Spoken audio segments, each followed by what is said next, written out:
이번 시간은 허변의 명불허변 시간입니다. 굉장히 오랜만에 스튜디오에 찾아주신 우리 허종선 변호사님 나오셨습니다. 네, 안녕하십니까. 예, 우리 네, 얼마 만인가요? 한 달 정도? 한 달 정도 됐습니다. 딱 한 달입니까? 한 달 조금 더 됐습니다. 그러니까 굉장히 좀 오랜만에. 더 된 것 같은데. 예. 좋으시군요. 어떻게 지내셨어요? 10월 말 항상 아니 근데 바쁘셨다고. 후문으로는 너무 바쁘시다고. 대한민국의 이 아닙니다, 사건은 다 하신다고. 아닙니다. 이게 사실은 변호사가 바쁘게 보이는 게 별로 좋은 건 아닌데. 아 그래요? 그래요? 네, 가끔씩 이런 말씀 하시는 경우가 있죠. 그러니까 변호사님 좀 바쁜 거 아니냐 그러면 아 바쁜 변호사가 좋습니까? 손가락 빠는 변호사가 좋습니까? 이렇게 극단적인 예를 들면 예. 실적이긴 하다. 주로 뭐라고 안 되는 분이 싫다. 주로 그냥 아무 말도 않고 듣고만 계시는 아, 그래? 속으로 뭐라고 생각하시는지 잘 모르겠습니다만. 근데 이제 뭐 우리 허변 형님은 좀 바쁜 축에. 아니 뭐 다들 바쁘시죠. 네, 바쁘신데. 아니 손가락 빠는 변호사들 많아요 지금. 근데 요즘 뭐 아닙니다. 사건이 늘어난 거예요? 아니면 왜 바쁘신 거예요? 늘어난 건가? 네, 뭐 아니 사건 자체가 뭐 대한민국에 많이 늘어났다는 그런 취지는 아니에요. 네, 이제 좀 짬밥이 되다 보니까 조금씩 늘어나는 것 같습니다. 아무튼 긍정적인. 예, 그렇습니다. 예, 좋습니다. 이제 저도 후배 변호사 들어와가지고 네, 아, 또 열심히 하고 있습니다. 변호사들은 좀 뭐 이 신입 변호사가 들어오면 시니어들이 좀 공기도 잡고 합니까? 굉장히 그 잡어. 진짜 예전에는 잡았는데 잡아요? 요즘은 네. 아 그래요? 아니, 잡았다기보다는 예전에는 약간의 그 대표 변호사님 발자국 소리만 들어도 뭐 이제 뭐 긴장하고 그렇다는 게 그런 시절이 있었다고 하던데 뭐 저희 때는 그런 건 없었던 것 같습니다. 없는 것 같습니다. 지금은 아예 없어요. 지금도 없으시죠? 없죠. 네. 근데 이제 사람에 따라 다르겠죠. 아. 어느 분야나. 제가 볼 땐 개인 플레이 하는 것 같던데. 맞습니다. 아니 네. 법무법인 로펌에는 어우 큰 데는 좀 그런가? 장난 아니에요. 음, 노라는 대답이 음. 안 나오고 모를 정도로 무조건 예스맨이 돼요. 그러신 건 있는 것 같습니다. 그 정관 같은 분 같은 네네네. 경우는 로펌에 가시면 네. 이때 후배 변호사님들이 이제 예스. 법원장 출신 변호사님한테 변호사님이랑 안 부르시고 법원장님, 어. 원장님, 또 어디 고등법원 부장판사 출신이시면 부장님, 부장님. 뭐 이렇게 호칭하면서 되게 이제 깍듯하게 대하는 건 본 것 같은데 뭐 일반 변호사들은 뭐 그렇지는 않습니다. 그러니까요. 예, 알겠습니다. 아무튼 예, 네네. 바쁘셔도 저희 그 패션쇼에 늘 빼놓지 않고 이렇게 오셔가지고 너무 감사합니다. 아닙니다. 참 고급 인력인데 내용도 유익하고. 우리가 아닙니다. 너무 대충 이렇게 쓰고 있어. 맞아요. 사실은. 정말. 오늘도 좀 쭉쭉 뽑아봐요. 그러니까 제가 역량이 될지는 모르겠지만 이 전문 분야라. 저렴한 표현으로 아무튼. 네, 네. 쭉쭉. 예. 자 오늘 주제는 뭡니까?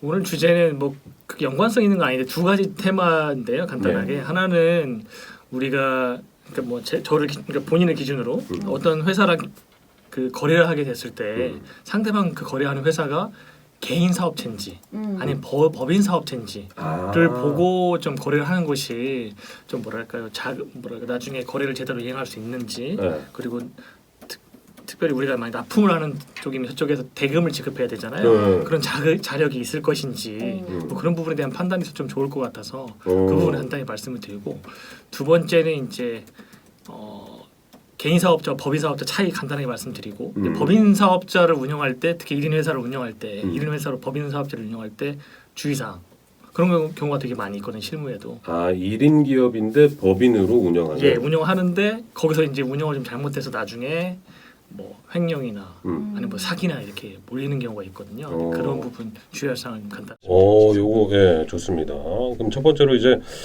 그 1인 회사인데 이 개인 사업체 그리고 법인 사업체의 뭐 특징 이런 뭐가 있습니까? 네, 일단은 1인 사업체라는 거는 한마디로 말하면 그 회사의 지분, 주식회사 같은 법인이면 지분이 누가 갖고 있느냐, 얼마 갖고 있느냐, 대주주냐. 그리고 두 번째 개인 사업자 같은 경우는 그야말로 그 회사의 주인이겠죠, 대표자겠죠. 네. 그래서 개인 사업자는 그야말로 권리 의무의 주체가 그 회사 그 업체를 운영할 때 음. 그 업체에 관련된 모든 그 거래상의 무슨 책임이나 권리나 의무의 주체가 그 개인입니다. 대표자 개인. 개인 사업자는 개인 사업자는 예. 무한 책임을 지는 거죠. 예. 아, 근데 법인 사업자는 법에서 인정하는 사람이 두 가지 종류가 있거든요. 네. 우리 보통 우리 이제 사람을 뜻하는 거잖아요. 이런 사람을 법에서는 자연인이라고 하고요. 자연인. 네. 자연스럽게 생긴 사람, 예. 자연인. 예. 그리고 법에서 만든 독립된 인격을 부여한 것이 법인입니다. 네. 법인. 이제 법인이 뭐 합자에서 한 명에서 뭐 주식회사 많이 있지 않습니까? 있는데 대부분 이제 보통 가장 많은 게 주식회사죠. 예. 그래서 일단 법인 같은 경우는 대표이사가 있고 법인이 있으면 법인이 만약에 대외적으로 거래를 했으면 그 책임의 모든 권리 의무의 주체가 법인입니다. 예. 대표이사 개인이 아니고 그런 차이가 있습니다. 근데 다만 이제 법인을 운영하게 되면 그 대표자로서는 좋은 게 뭐냐면 대표이사는 본인은 집도 되게 막 뭐 부동산도 많고 네. 재산도 많아요. 근데 회사로 거래를 했는데 회사가 부실이 났어. 거기서 거액의 채무를 졌어. 네. 그럼 책임 안 져도 되죠. 그쵸. 원칙적으로. 법인이 져야지. 네, 법인이 져야 되는 거예요. 자기는 다만 법인에 투자한 그 투자금만 날리는 꼴이 되는 거지. 그런 차이가 좀 있습니다. 악용을 할 수도 있고요. 네. 악용을 할 수도 악용할 수 있는 사람 많죠. 그렇죠. 법인 설립해놓고 거래 채무 엄청 많이 발생시켜놓고 폐업하고 또다시 또 다른 사람의 뭐 자기나 지인 명의로 또 법인 사업체 설립하고 또 채무지고 또 폐업하고 이런 참 분도 많이 웃긴 것 계시죠. 같아요. 법인이 뭐 더 까다롭다라고 하면서도 대표이사가 연대보증 그런 지금 잠깐 얘기하고 있는데 멘트 드리고 싶은데 멘트 끊는 건 아니잖아. 저는요 칼같이 끊어버렸어. 네. 끼어들던 걸. 여기 외에는 사람이 없는 것처럼. 와 정말 집중력이 예, 대단하십니다. 이어가시죠. 네, 그러니까 말씀하십시오. 법인이라는 게 왜 좀 더 저희가 잘 모르는데 개인과 법인이 있으면 법인 더 우대를 받더라고요 보통. 맞습니다. 뭐 대출이든 맞습니다. 뭐 영업할 때 하여튼 여러 가지로. 네네. 근데 법인은 책임을 안 지고 파산할 수 있달까 이렇게 없을 수 있잖아요. 맞습니다. 하여튼 그게 신기해. 그냥 네. 근데 이제 어쨌든 그런 걸 유튜브에도 많은 분들이 대부분 회계사님이나 세무사님들이 많은 그런 걸 봤거든요. 당신은 개인 사업자를 할 것이냐, 법인을 할 것이냐, 어떤 게 맞아. 유리하고 불리하냐 이런 거 네. 되게 많이 드니까 그 부분은 맞아. 참조하면 될 것 같은데. 그 부분은 제 영역이 아닙니다. 예. 세무사님이 뭐 유튜브 참조하래요. 그거 지금 고급 인력한테 할 질문이. 아니 그게 아니고 저는 변호사이기 때문에 예. 약간 맞아요. 세무적인 그런 건 맞습니다. 말씀드리기 예. 부적절한 것 같고. 예. 처음에 제일 궁금한 거는 그 뭘 선택하는지예요. 근데 오늘 우리가 또 다른 포인트니까 맞습니다. 질문하세요, 별리사님. 네, 얘기하세요. 뭐 합시다. 그 바로 자르고 왔던 거. 네. 얘기하세요. 네.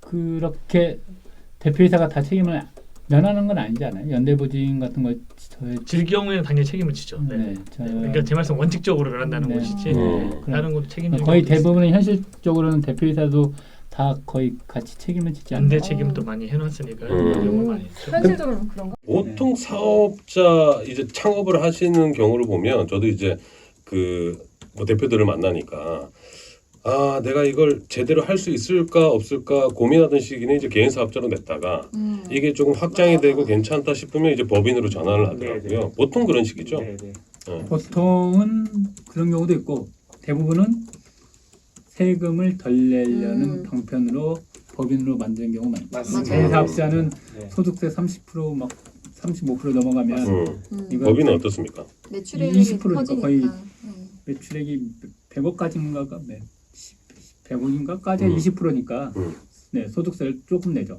아니 그러니까 실제 지금 법인을 운영하고 계시니까 그죠? 아니요, 저는 지금 변리사업은 개인 사업자. 개인 사업자예요? 네, 오. 변리사. 다 개인들이 모여서 있잖아요, 사무실에. 근데 법인을 만들 수도 있는데 변리사 3명이면 법인을 만들 수도 있는데 네. 저희는 이제 뭐 아직 안 만들고 있죠. 아직 안 만든. 또 이유가 있을까? 강한 특허 법률 사무소이기 때문에 그렇죠. 사무소지 않습니까? 네네. 특허 법. 만일 법인이었으면 강한 특허 법인이라 그렇게 됐겠죠. 사무소로 그냥. 그래서 거기 보면 지옥이라는 드라마에 보면 예. 거기 법률사무소 나오잖아요. 이름 뭐였더라? 김현주. 김현주. 거기에 보면 근데 그 사무소 이름이 뭐였더라? 기억 안 나요? 하여튼 뭐 신화라고 하면 그 간판은 이렇게 써 있어. 법무법인 신화 법률사무소. 이게 쓸 수 있는 거예요? 그렇게 안 되죠. 네. 내가 그거 지적하고 싶었어요. 그게 편법입니까? 아니면 뭐 아니, 드라마상으로 잘못된 드라마 겁니까? 잘못된 것 같은데요. 그러니까 하나만 써야 하는 거거든요. 법무법인으로 신원이나 쓰든지. 법이나. 법인이 같이 있다. 뭐 이럴 수 있겠죠. 근데 한 사무실에 네, 법인 식구들 따로 있고 또 법률 사무소 식구들 뭐. 따로 있을 수도 있겠습니다만 어. 그런 경우는 또 일반인 분들이 그런 걸 잘 구분 안 하시더라고. 거래할 때 상대방 회사가 주식 회사인지 개인 사업자인지 별로 확인 안 하시더라고요. 예, 중요한 거 아까 말씀드린 것처럼 개인 사업체 같은 경우 개인이 책임을 져야 되기 때문에 그 사람 뭐 개인이 이제 뭐 사업체 개인이 뭐 부동산을 보였다거나 아니면 개인 자력이 좀 있다거나 이러면은 상관이 없을 텐데 아까 말씀드린 것처럼 대표이사 개인은 되게 부자고 자력도 있고 부동산이 있는데 법인은 되게 정말 깡통인 경우가 많이 있어요. 그럼 나중에 납품은 몇 억원치 했는데 책임 못 지고 그런 경우 되게 많이 있거든요. 그럴 경우에는 좀 이행 뭐 무슨 이제 거래계에서 이행 보증보험 증권 이런 것도 있긴 합니다만 뭐 그렇다고 거래할 때 담보를 제공받지는 않지 않습니까? 그런 부분은 상대방이 개인 사업자인지 아니면 법인 사업자인지를 좀 잘 살펴보고 예. 그러니까 내가 거래하는 것이 과연 더 안전한 것인지 나중에 내가 납품을 했을 때 물건 되면 잘 받을 수 있을 것인지를 좀 확인을 해야 되거든요. 그래서 그런 부분이 좀 말씀드리고 싶고요. 두 번째로도 또 뭐냐면 많은 분들이 그 법인 주식회사 이제 대주주 100% 주주이신 분들이 잘 모르시고 법인과 개인 사업체의 차이를 모르시고 개인 사업체 하다가 이제 법인 하신 분들이 예. 똑같이 생각하는 거예요. 언제든지 출금하고 자기 마음대로 돈 쓸 수도 된다는 거. 아. 그런 경우를 많이 봤거든요. 음. 근데 의외로 많은 분들이 이 회사 내가 100%인데 내 건데 내가 돈 빼면 되는 거 아니냐라고 생각하는 경우가 정말 많은데 아, 그 착각을 하고. 횡령이거든요. 횡령이죠. 네네 횡령이 되는데 그 부분이 되게 실무에서 되게 많이 문제가 됩니다. 최근에 제가 했던 사안이 좀 소규모 1인 회사로 하는 엔터테인먼트 기획사인데 예. 그 대표이사가 또 방금 말씀드린 그런 생각을 가지고 수시로 돈을 빼낸 거예요. 다만 근데 이 사람이 다행히 법인 돈을 빼먹어서 자기 개인적으로 쓴 거는 없고 막 뺐는데 문제는 빼고 장부를 안 썼어요. 막 빼놓고 근데 그 뺀 거를 엔터테인먼트 회사다 보니까 현금으로 뭔가를 거래하는 경우가 많이 있거든요. 뭐 정확히 말씀드린 그런데 예. 하여튼 그런 내용을 다 써놔야 되는데 안 써놓은 상태인데 문제는 뭐냐면 이 법인에 어떤 사람이 투자를 해줬거든요. 예. 투자했는데 자기 투자금 넣었는데 뭐 이렇게 수익은 안 나고 결국 회사가 망해가고 왜냐면 코로나 때문에 엔터테인먼트가 죽으니까 남는 게 없고 근데 얘는 얘가 아니고 이 대표이사는 제 아는 분이라 아는 친구라 돈을 막 빼고 그러면 투자자가 볼 때는 어떨 것 같아요? 횡령이죠. 당연히 횡령이죠. 그렇죠. 네, 근데 다행히 이 친구 경우에는 돈을 빼고 또 다시 개인적으로 돈을 벌면 또 갚고 근데 이게 너무 금액이 많아서 아, 금액이 많아서. 너무 많고 뭐 여기 뭐 이것도 매덕 이것도 매덕 뭐 이렇게 자료가 막 없으니까. 되니까 일단 투자자 입장에서는 당연히 사기하고 자기 투자 알고 봤더니 나를 투자하면은 이거를 법인을 잘 운영해서 하려는 게 아니라 개인적인 차익을 누리려고 내 투자금을 받았다 사기하고 또 그렇게 했는데 경찰에서 이제 수사를 해보니까 무혐의가 났는데 검찰이 다시 재수사 요청을 하더라고요. 야, 왜 너는 사기만 보냐? 경찰 횡령도 봐라. 왜냐면 법인에 돈 너무 많이 뺐다. 근데 다행히 채워놓은 부분도 많고 그래서 통장 내역 뭐 이런 게 있으니까. 네 있는데 문제는 워낙 되게 거래가 복잡하고 마구마구 뽑았기 때문에 일단 수사기관에서는 장부가 있냐 예. 그리고 이걸 왜 뺐냐 그런 걸 많이 따지거든요. 다행히 이제 좀 잘해서 무혐의 결정을 받았습니다. 무혐의가 났고요. 네, 꼭 드리고 싶은 말씀은 막 꺼내지 마라. 쉽게 말하면 두 번째 꺼낼 거면 반드시 내역을 남겨라. 아, 내역을 남기고 그게 현금 특히 현금을 인출한 경우에 많이 의심을 받거든요. 예. 현금 어디 썼냐? 저 어디 썼습니다. 수사기관 안 믿어주거든요. 그럼 어디 썼는지 자기가 입증해야 되니까. 까지 더 얘기하자면 예. 그렇게 이제 장부에 썼다 하더라도 그 대표가 결국 회사를 위해서 썼다 하더라도 현금을 네네. 지급하는 경우가 많을 수밖에 없잖아요. 근데 네네. 이제 대표이사가 빼서 쓴 것들은 대표이사가 가져간 걸로 일단 법으로 다 봐요. 그래서 다 대표이사가 다 갚아야 하는데 회사하고 대표이사하고 이건 차용 관계니까 대표이사가 이자를 지급을 해야 돼요. 맞습니다. 지급을 안 하면 나중에 이제 그것도 횡령이 되고 현금 그래서 뽑았을 때. 그게 몇 년 쌓이면 그 돈이 한 5억, 6억 되기 때문에 대표이사들이 그걸 이제 가지급금이라고 하는데 그 가지급금을 어떻게 처리할 거냐. 왜? 자기는 분명히 자기가 개인적으로 쓴 돈은 얼마 안 되고 다 대부분의 회사 활동을 하기 위해서 쓴 건데 그 금액이 5억, 6억이 되니까 그걸 다 개인 자기 비용으로 다 지불해야 하니까 그걸 어떻게 할 거냐라고 고민해서 나오는 게 이제 요즘 핫한 뭐 대표이사가 상표권을 본인 명의로 등록한 다음에 자기가 개인적으로 돈을 받는다. 그걸 대표 회사한테 사용료를 지급해서 이렇게 회사로부터 돈을 받고 그걸로 가지권 지불하는 그런 형태도 약간의 이제 좀 변형된 형태로서 이용되고 있는 상황. 잘하시네. 네. 그 일부를 자기 재산처럼 채용하기 위해서 이렇게 그렇죠. 딴 주머니 차는 거죠. 그치. 아니 근데 그 선진국 같은 경우는 이 배임이나 횡령 이 법이 좀 없는 거 아닙니까? 네? 강하죠. 네, 강력하잖아요. 더 강합니까? 네, 화이트 칼라가 있어요. 제가 알기로는 이 국내에서도 이 배임 횡령을 좀 없애자는 얘기가 좀 나오고 있는 걸로 알고 있는데. 그렇습니까? 예. 배임 횡령을 없애요. 배임 횡령. 그럼 예. 나도 하게?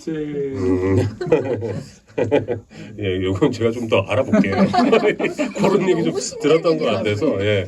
당에 술술술 나올 줄 알았는데. 그런 거 아니야? 법인세를 줄여준다 뭐 이런 거? 아니 그게 아니고 투자하는 입장에서 아까도 잠깐 말씀하셨지만 이게 법인인지 개인인지 왜 봐야 됩니까? 왜 봐야 되냐? 네.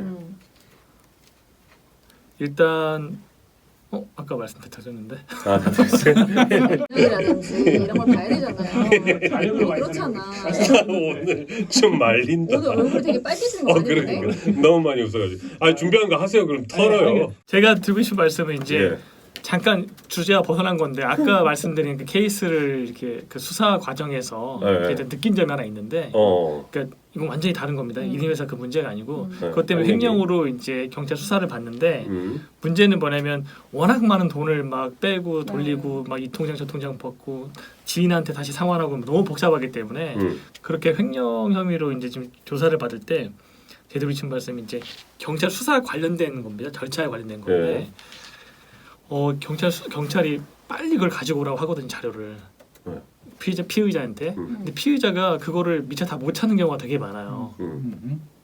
그러니까 더 찾아볼 생각을 못 하고, 그러니까 좀 약간 뭐랄까 좀 당황스럽기도 하고 아니면 옛날 거라서 그런지 모르겠습니다만 더 찾아볼 생각을 못 하고 자기는 입증이 충분하다고 준비를 해서 경찰에 빨리 내려고 하는 경우가 있는데 사실은 뭐 이거 결국은 변호사 흔히 말하는 뭐 광고이긴 한데 시간 끌기 작전이 변호사 하고 시간 끌라는 뜻이 아니라 최대한 시간을 끌 수 있을 때 끌더라도 자료를 충분히 제공을 해서 그거를 수사 단계에서 제출을 해야 무혐의 결정을 받고 이제 거기서 끝나는 거지.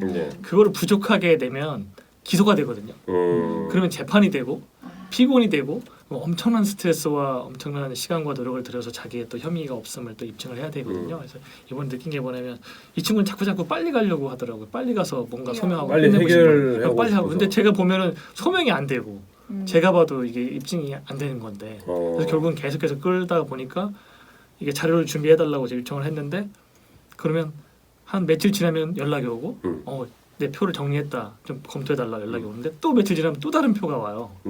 자기 몰랐는데 따로운 계좌를 찾아보니까 또 자기가 몰랐던 새로운 그럴 수 있죠. 걸 찾았다. 그래서 결국 그런 식으로 계속 하다가 결국은 최종적으로 준비할 때 제출을 했거든요.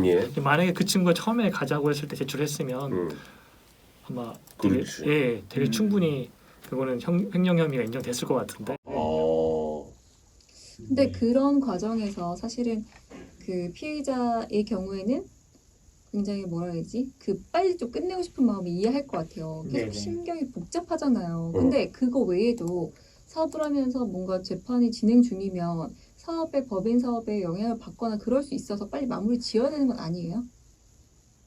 그런 건 없나요? 그거보다는 형사사건이 지금 자기가 횡령한 게 아닌데 횡령한 걸로 지금 의심을 받고 있으면 그러니까 저도 그런데 민사소송도 그렇고 모든 소송이 그런데 빨리 끝내는 게 중요한 게 아니라 이기는 게 중요하다. 많이 그러세요. 그러니까 민사소송에도 그렇고 잠깐 지금 오늘 주제가 좀 딴. 괜찮습니다. 많은 분들이 변호사님 빨리 끝내고 싶다. 그럼 항상 제가 이 말씀을 드리거든요. 빨리 끝내는 게 좋습니까? 충분히 대비하고 좀 더 재판 한두 번 더 하고 우리가 이기는 게 좋습니까라고 말씀을 드리고. 이기는데 포커스를 맞춰라. 네네. 시간이 좀 끌더라도. 그 과정에서 재산상 손해가 발생할 수도 있으니 시간이 길어지면서 네. 스트레스도 커지고 그런 점을 말씀하시는 거죠? 가가나 경험담이에요? 아니면 경험담 아니에요. 음. 가까운 경험. 근데 그거는 그런 사건에 따라서 그런 경우가 있습니다. 음. 그럼 저 같은 경우 이제 우리는 설득을 하죠. 이걸로 스트레스 받지 마시고 빨리 조정해서 빨리 적당히 주고 끝내시고 그 시간과 노력에 사업에 더 매진하셔라. 네. 그런 식으로 조정하는 경우 있는데 모든 사건이 다 그런 건 아니고 그런 경우는 있긴 합니다. 이게 진행되는 거 보면 사람이 스트레스 많이 받더라고요. 아유, 경찰 검찰에서 연락 한 통 받아도 그때부터 잠을 못 자요. 그 말씀 드리고 싶은 게 요즘 경찰분들이 엄청 그러니까 요즘이 아니라 예전부터 그렇지만 예전에 잠깐 말씀드렸던 것 같은데 경찰분들이 정해진 날짜에 꼭 오라고 하세요. 예. 그럼 못 간다고 그러고 되게 불안하고 음. 더 준비할 게 있어 못 간다고 그러면 무조건 와야 된다고 그래요. 예. 근데 무조건 갈 필요가 전혀 없거든요. 그러니까 지난번에 말씀드렸잖아요. 근데 또 어떤 조사관님 좀 이렇게 기가 세신 분들 끝끝내 안 된다고 그래요. 옮긴다 하더라도. 네. 이제 그럴 경우에는 뭐 만약 변호인이 있다고 그러면 변호인 두 종류가 있는데 한 종류는 알겠다 어쩔 수 없 죄송하다 피해자한테 그날 가야 된다고 합니다. 조사관이 오라고 합니다 하고 그냥 따라가는 게 있고 두 번째 유형은 이제 읍소를 하죠. 예. 어쨌든 변호사가 읍소라도 읍소라도 해서 어떻게든지 간에 피해자한테 유리하게 하려고 그러면 읍소라도 해서 계속 연기시키고 준비할 건 충분히 다 준비하고 억울하게 당한 일이 없도록 준비한 다음에 가는 게 맞거든요. 근데 예를 들어 그런 경우에 전화가 와서 이날 아니면 안 됩니다. 분명히 한태근 씨 출석 가세요. 네. 이렇게 얘기를 했어요. 나 못 갑니다라고 했을 때 안 가면 불이익을 당합니까? 그게 3회 이상 안 하면 3회 이상 불출석하면 체포영장을 발부할 수 있거든요. 그러니까 처음에 신청할 수 안 가도 됩니다. 근데 그런 것도 있잖아요. 약간 근데 조금 그러니까 수사하는 그 경찰이나 형사 입장에 약간은 부드럽게 가야 하는데 처음부터 약간 이제 수사하는 그 수사관의 기분을 상하게 하면 결국 좋게 갈 수도 있었던 상황을 안 좋게 갈 수도 있는 그런 부분이 있어요. 자신이 너무 아파가지고 정말 어쩔 수 없어요. 이게 이제 그럴 경우에는 본인이 아무리 읍소해도 안 받아주는 경우가 되게 많은데 변호사가 읍소하면 조금 받아주는 경우가 좀 많습니다. 사실 오늘도 한 번 제가 그렇게 했거든요. 제가 스스로 이게 나는 어떤 전문일까 나는 비굴 전문 변호사 같다. 읍소 전문. 읍소 전문가 같다. 근데 아까 나는 이게 궁금한데 지금 3회 이상 출석을 안 했을 때 뭐 강제 체포? 네, 체포영장. 네. 진짜 해요?